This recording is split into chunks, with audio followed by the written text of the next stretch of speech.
Hey everybody, my name is Will Lohr. I'm a producer with Family First Life Turning Point. I just wanted to thank Stephen and Elaine for jumping on and also letting me take the platform and hear what Elaine has to say to us. She was a stay-at-home mom, part-time, issued 30K. She worked with Trey Honeycutt, right, as an admin, correct, Elaine? Yes, that is right. Also, she's running an agency now, doing 400,000 to 500,000 a month in issue paid business. Yeah, so last month we did 473. Well, I'm super excited to be speaking to you. I've watched you. I've got to work alongside you and see what you've done. You've always been able to help me out. I've talked to you a lot, even in the beginning when you were helping me out with stuff, and you were helping me along the way as well. But you've always been rooting for me, and I appreciate that. That really meant a lot to me. That's 100% true. I tell Trey all the time, I love Will. I don't know what it is, but I just want you to build a huge agency. Since the beginning, I was just like, he's just so like humble. He's not afraid to ask for help. So I love that about you. So thank you so much, Will, for letting me be on this call. Absolutely, Elaine, appreciate that. So a couple questions that I wrote out for you is what made you move from being Trey's admin at Coast to Coast into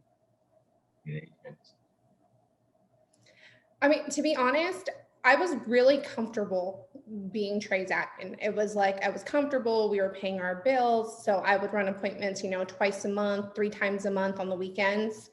And I was just like, we were fine. I was just like, hey, we have extra money to do things we wanted. I could take the kids to Disneyland. I could still do whatever I wanted. I think I was fearful to transition to full-time because then it wasn't like, oh, okay, I only issue 20,000, but I'm a part-time agent, so that's okay. But so I knew once I transitioned to full-time, the expectations of issuing more, where I was going to feel it. Like I didn't have the excuse of, oh, I have a full-time job. So finally one day I was just like, man, all these other people are doing 40, 50,000. I mean, you do like 50,000 every month. And I was just like, how was that even possible?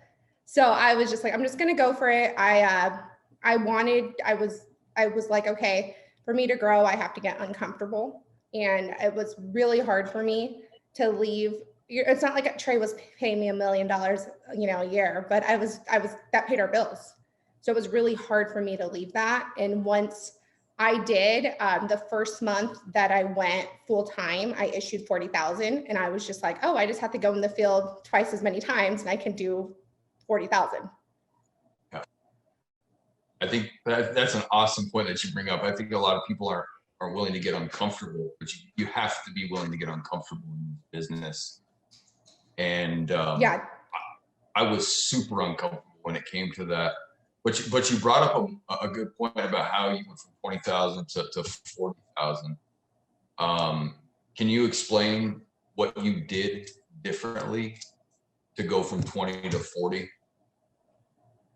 Yeah, definitely. So the leads that I was getting every single week were only enough for me to write, 20, 25, 30, maybe 30,000. I was pretty much squeezing them.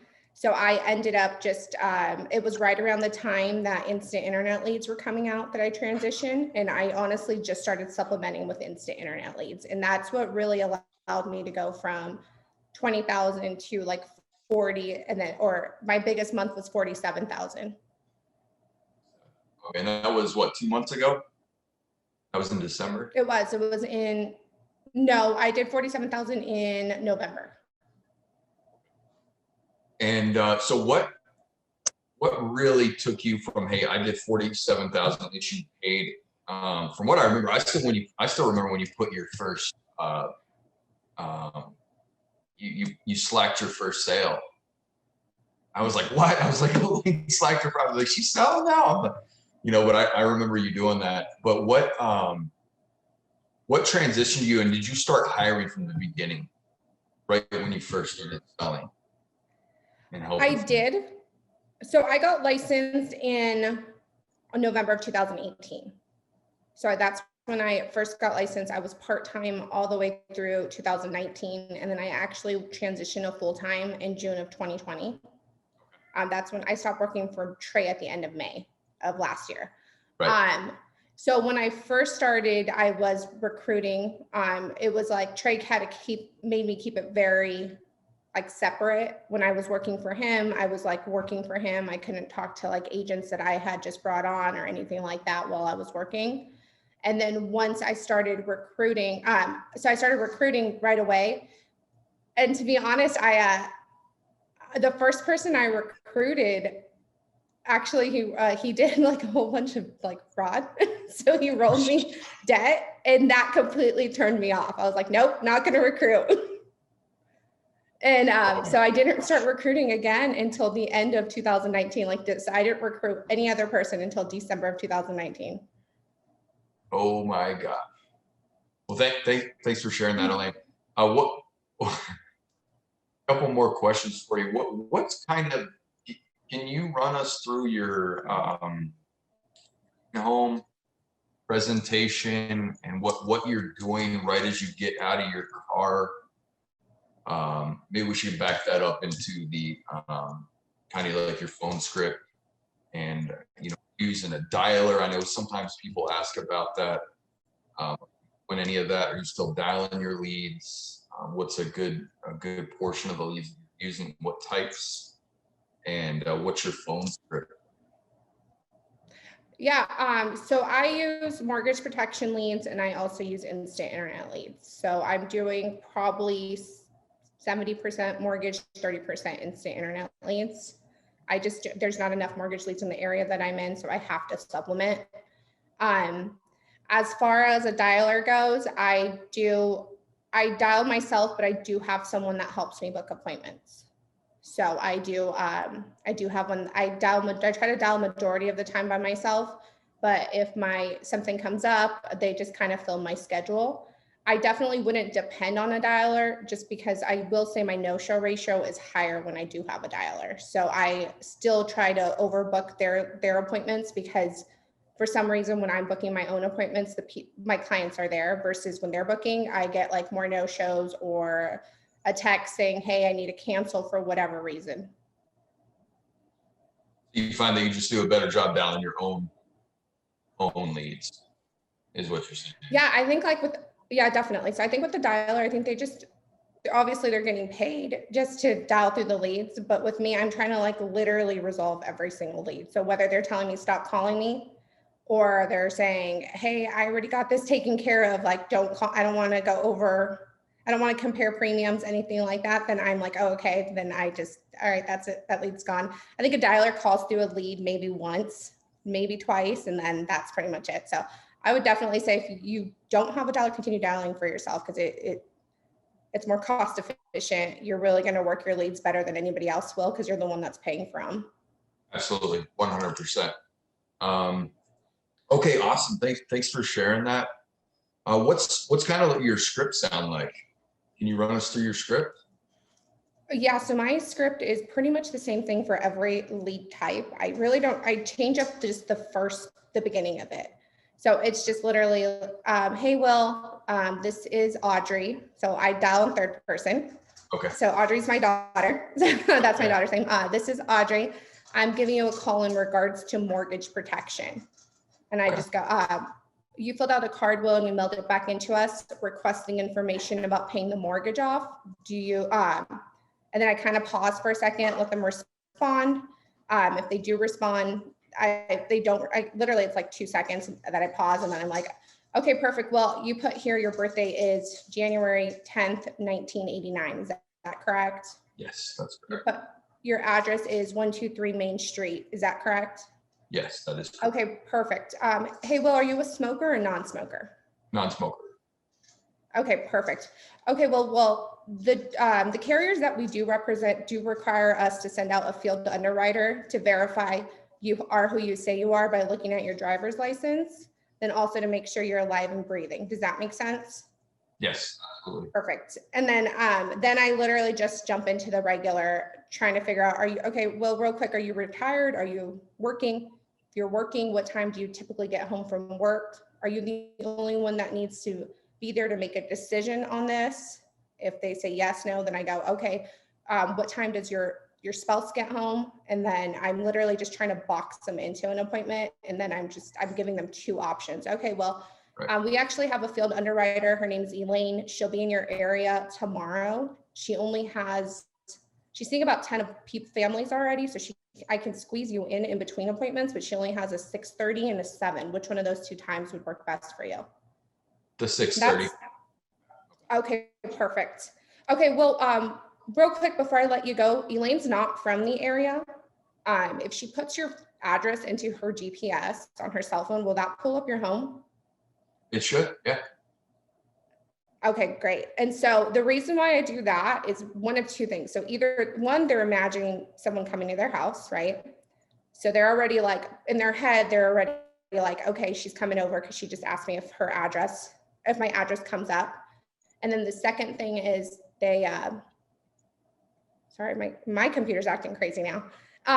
The second thing is that usually I get half the people start telling me how to get there. Like, oh, okay, tell her to get on the 14. She's going to exit on Avenue K. And then 2 streets down, she's going to make a left. And I'm like, okay, like pretending to write it down, but I'm not at all. But I think like that's really helped me not get no-showed. People will start doing that with me also. They'll start like telling me directions over the phone. And I'm like, hey, listen, Bob, if I just put this into my handheld computer, will it get me to you without a problem? And then I ask for like, hey, is there like a gate code or something like that I should be concerned about? Because they'll really be like, hey, there's going to be a dog on the left and then right down there at the llama. And I'm like, okay, so that makes sense. You're able to tie it down like that, like you said, box it in. That's a great way to phrase it. Thanks for sharing, Elaine. And so you're in home. What's really your mindset in regards to having a big family? I know you and I are in a very similar situation, family 5, 6, running an agency, a lot going on outside in your personal life, school, kids, or whatever the case might be. What is your mindset when you're picking up your bag or your iPad and stepping out of the car, going into the home? What's kind of your mindset? And then when you're in home. Yeah, definitely. So like, I think like everyone else, I mean, it's hard leaving the kids. It's hard leaving, with them during school. We're still doing like distance learning. So we're still doing school at home. Our schools are not open yet. So it's hard when I know that like, hey, I'm a little bit better at this part of teaching them than my husband is. So, but when I'm leaving, I literally am just like, hey, I'm doing this for them. I'm helping people. Like that's my job. My job is to I'm helping people. These people need my help. And I'm talking about my clients. Like they requested this information. They want some type of coverage because I've seen what not having life insurance has done for a family. And I'm just like, I'm trying to prevent that to happening to my clients. And so when I'm driving out there, driving to my appointments, all my appointments are within an hour to an hour and a half drive or commute before I get to the area that I'm running. I don't really have anything local. When I am driving, I'm listening to training videos, podcasts, anything that's going to get my mindset right. I try to forget, if I'm having an agent that I just talked to that's called me to say something about leads or, anything, I'm just trying to focus on like, I'm out there to help my clients. And so that's pretty much it. Once I get to my in-home, I just say, hey, Will, Mary, my name's Elaine. I'm just the local field underwriter that's been assigned to get this information that you requested out to you. My job's pretty simple. I just try to see what you qualify for. So we try to find something that's affordable, that's going to fit in your budget, because that's obviously the most important thing, right? Something that if you died tomorrow is one, you fully understand the product, but it's going to do exactly what you need it to do for your family. Does that make sense?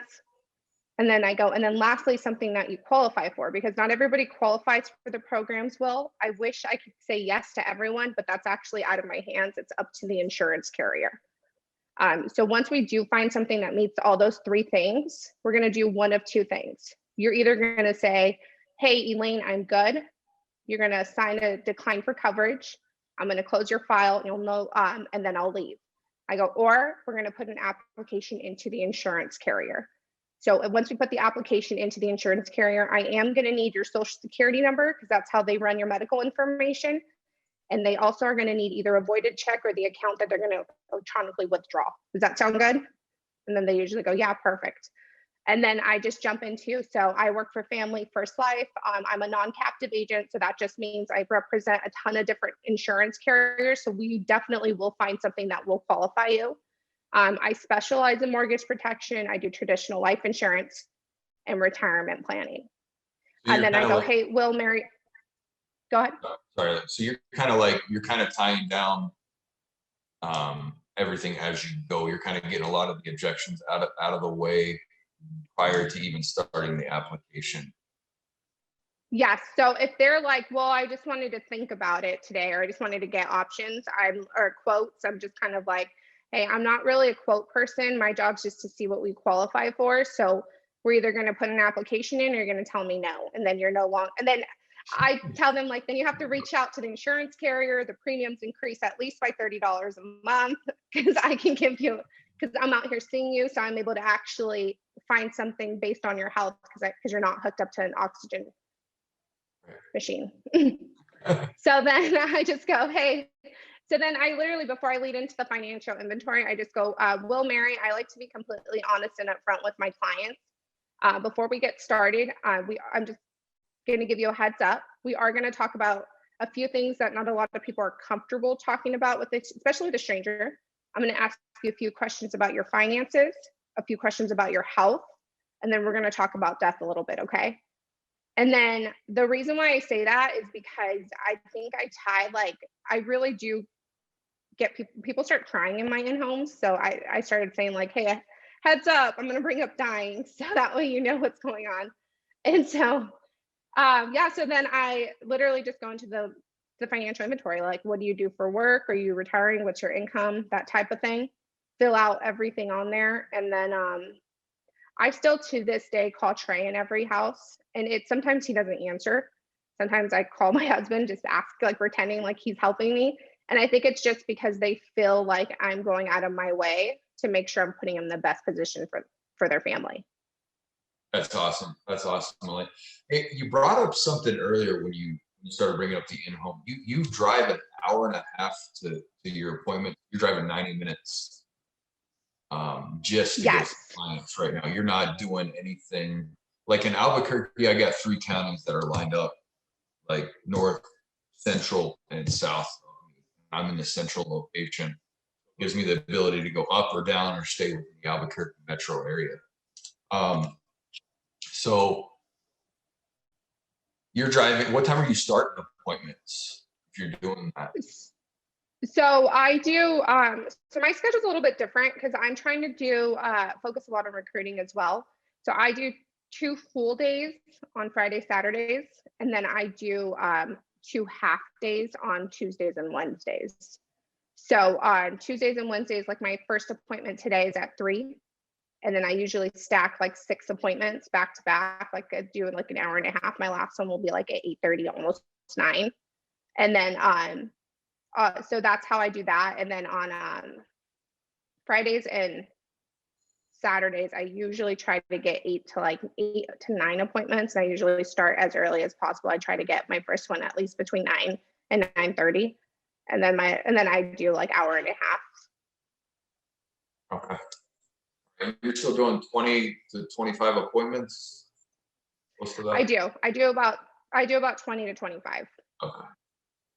All right. Perfect. I just wanted to hit that. And I think that is a good point that you bring up, that you do have to drive. Like, there's been so many occasions that I've driven to my last appointment, and sold it. There's been a lot of times I've done it and haven't, and then on the way to it, like you're dialing. Like I was dialing in my car. Now I'm talking to agents also.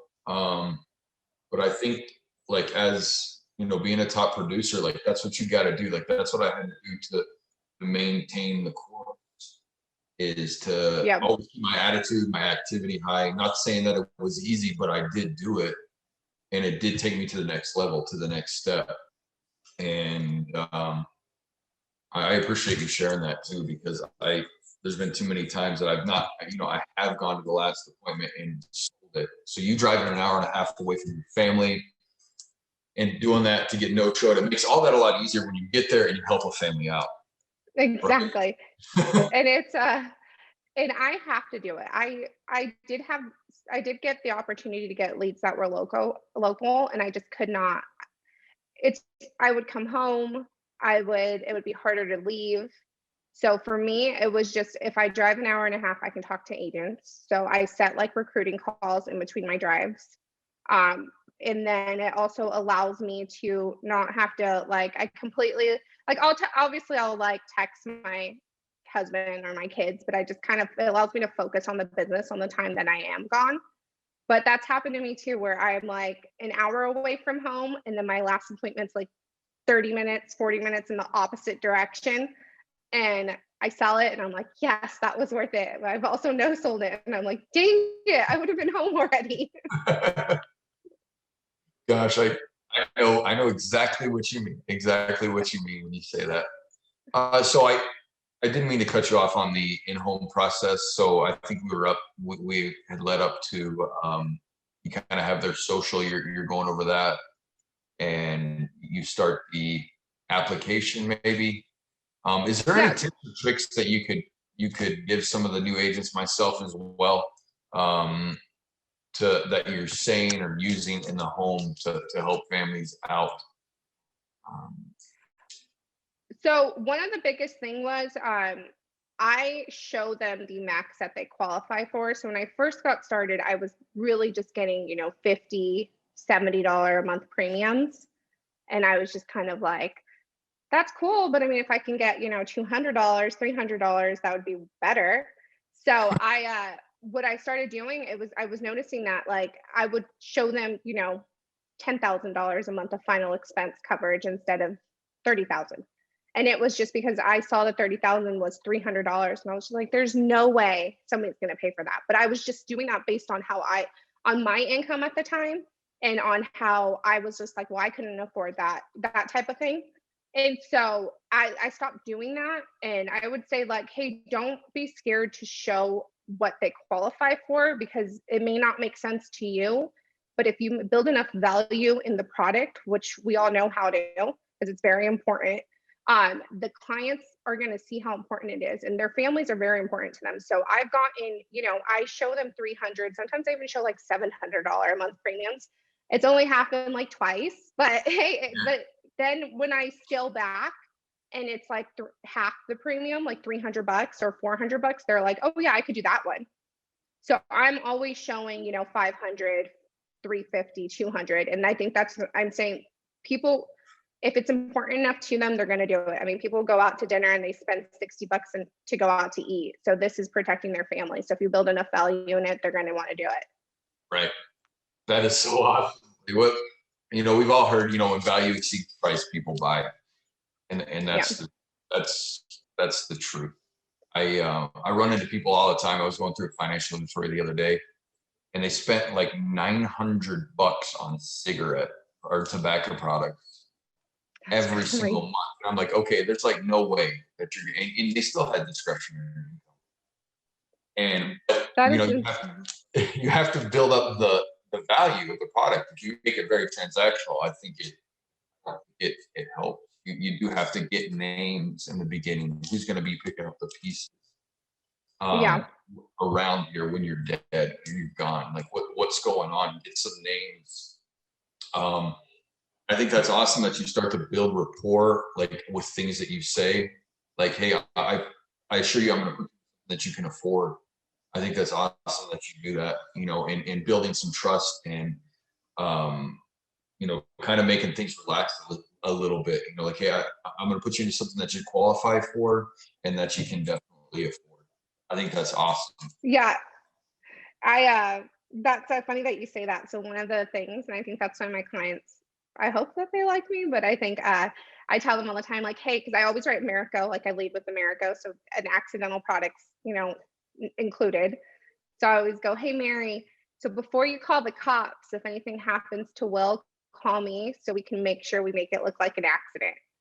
And and majority of the time people laugh, like they think it's so like funny because I'm trying to make light of it too. Like people are like, I don't like talking about this. I'm like, that's why I'm here. We're gonna discuss it once, put something in place today, get your family protected. You're gonna put the policies away somewhere safe, and then you never have to think about it again. And so then after I know like it's okay, we're gonna go through the application, then I start like making light of it just because it's, you know, it was 30 minutes of me figuring out like, what does it really look like if Will didn't come home from work tomorrow? Like, how are you gonna pay the mortgage, Mary? Or if Will didn't come home, how are you gonna pay for his funeral, Mary?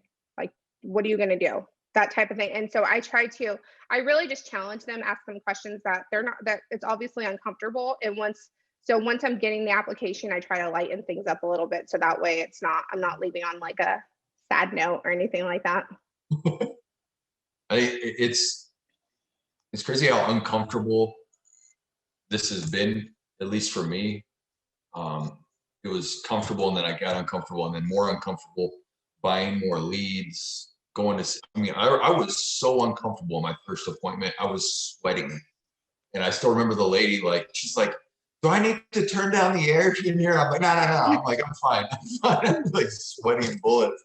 But like how uncomfortable I've gotten from buying leads to getting more leads, mortgage protection, to challenging the clients in the home where people just don't want to help families. I think it's been very uncomfortable, but it's given me the ability to go to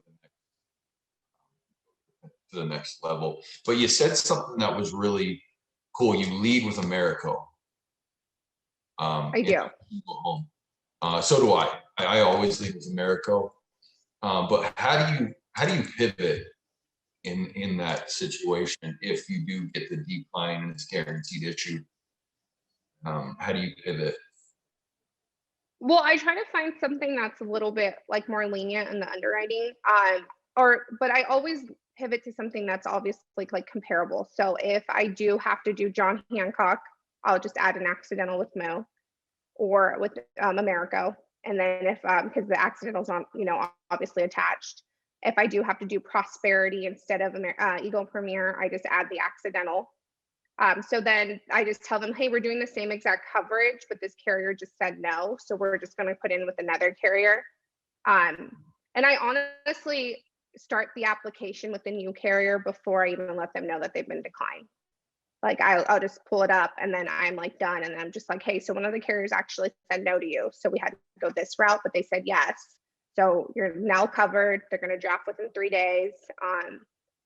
They'll mail you a policy in the mail. Once you get the policy, call me. I can come out. We can go over it. If you do not need me to, just put it somewhere safe and that your family knows where it's at because they're obviously going to be the ones calling me. Awesome. So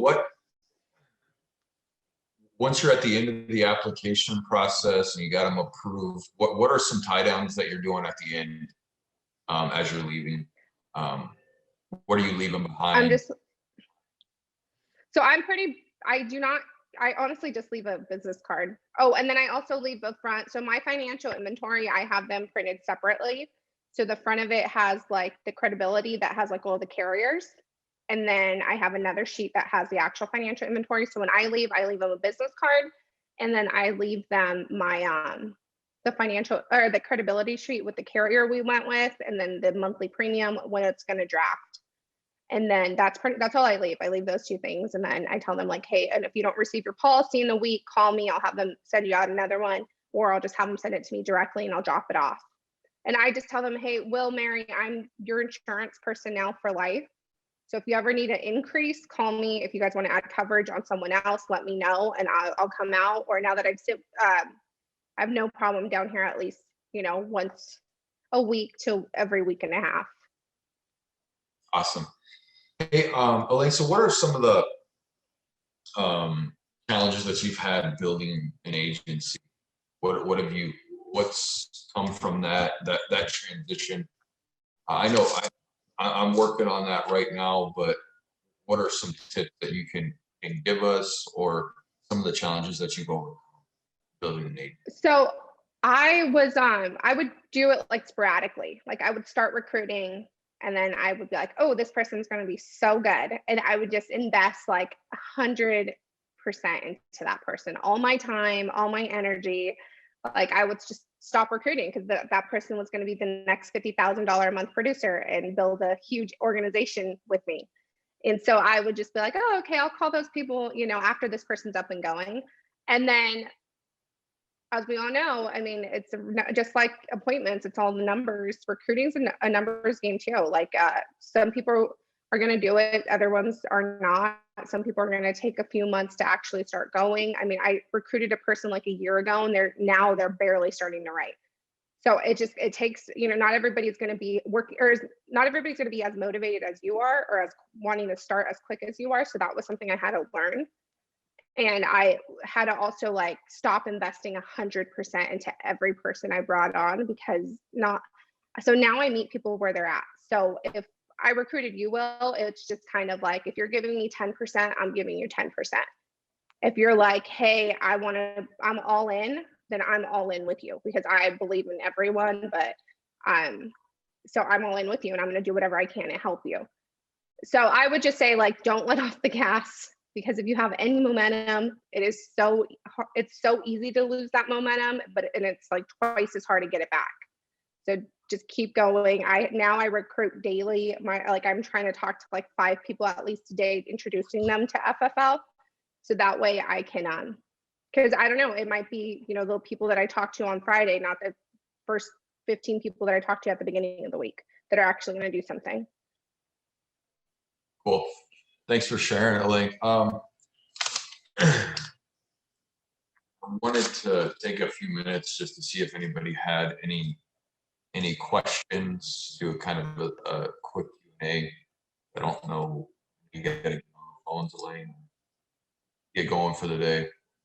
Does anybody have any questions, or just throw them in the chat or unmute? Whatever you need to do. Let's see, from Terrence Smith, he says, what expectations do you set when hiring admin? So it's funny that I just hired a new admin yesterday. So I had interviews all day yesterday. I interviewed about not all day. I had 5 interviews with admin, and I'm just sharing like what I'm trying to do. So I was just like my vision and what I want to do with FFL, and I'm just kind of like, hey, I'm looking for someone that is going to be here for for a long time. I don't want someone that's going to be here for a few months and then a new opportunity comes up, so they're wanting to leave. So I was just like, so I want someone that's going to be here for a long time, and that's going to help me build this into a huge organization, because that's what I'm trying to do. Kind of explained a little bit about integrity and how that, at the end of the road, you'll be an integrity employee, and kind of explain the benefits of that. I told them, like, I want someone that's going to make it their own, where I'm not really like the micromanaging type. Like, I kind of want someone that's going to think quick, make decisions on their own, and obviously let me know what happened, but also I know that I can depend on them to do the right thing for the business. And so those are pretty much the expectations that I set. Like, I need someone that's going to be quick on their feet, someone that's a really good communicator, because you're going to be talking to agents all the time. Someone that works really hard and it's going to make the position their own, and be able to really just say, hey, Elaine, this wasn't working, so I did this, and then run it by me and be like, okay, that's a great idea, that type of thing. Cool. Hopefully that answers your question, Terrence. Let's see, Brandy asked, do you have a video of you in the home? I don't. I've never actually recorded my in-home. But I think Stephen Yee has an in-home video, and his is really good. Yeah, definitely. Maybe we can get you tagged in that, Brandy. See, Rasan says, what is the #1 source you use for new recruits?